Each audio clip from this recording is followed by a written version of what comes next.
माझ्या पक्षातील श्रेष्ठींशी म्हणजे सन्माननीय मुख्यमंत्री, सन्माननीय प्रदेशाध्यक्ष बावनकुळेजी आणि आमच्या संघटनातला जे श्रेष्ठी आहेत त्यांच्याशी मी चर्चा केलेली आहे.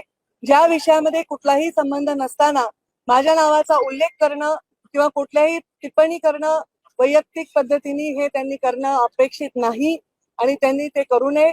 पक्षाच्या भूमिकांना ठेच पोचू नये म्हणून मी गेले 4-5 महिने नागपूर अधिवेशनापासून ते आतापर्यंत गप्पा बसले.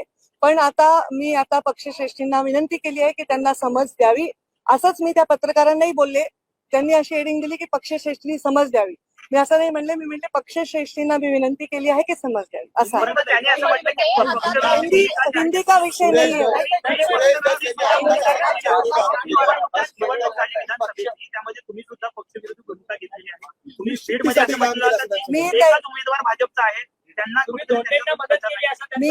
मी प्रचार केलाय का नाही तुम्ही रेकॉर्डवर जाऊन पहा. आणि या राज्यामध्ये अनेक लोक जे भारतीय जनता पार्टीशी निगडीत होते ते अपक्ष उभे राहिलेले आहेत. अनेक लोक दुसऱ्या पक्षाचे अपक्ष उभे राहिलेले आहेत. डायसवर जाऊन प्रचार करून मतदानाची मी विनंती केलेली आहे. त्यामुळे ह्याचं उत्तर मला द्यायचं नाही कारण आरोपच चुकीचा आहे. जर प्रचार करताना हा आरोप करायचा होता जाहीर सभेमध्ये त्यांनी प्रचार करताना तर माझ्याशिवाय कुठल्या नेत्याचं नाव देखील घेतलं नाही या राज्यात. आणि त्यामुळे निवडणूक निकाल लागल्या त्यांनी हा आरोप करणं हे पूर्णतः निवडून आलाय जो व्यक्ती 75,000 मतांनी निवडून आलाय त्याचं मी काम नाही केलं तर ते शक्य होईल का हे थोडी आपण आत्मपरीक्षण करा. उलट मला लोकसभेला जेवढी लीड मागच्या वेळी होती त्याच्यापेक्षा अर्ध्यापेक्षाही ती कमी झालेली आहे.